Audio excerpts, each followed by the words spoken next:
G'day guys and welcome to the Iron Empire. This is just a mid-week video to update you all on the Torana. We've now dragged it up to my place from Jake's shed. Thank you to Jake for having it down there, letting us do the build. But from here on in, it's going to get finished up in my shed where we're going to get stuck into getting the engine in this car. If you haven't already, check out last week's episode, which was an extensive build on all the finishing up, a lot of interior stuff and the underside. Check that out on the channel.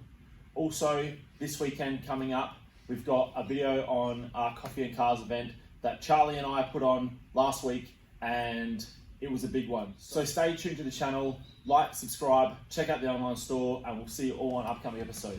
Cheers guys.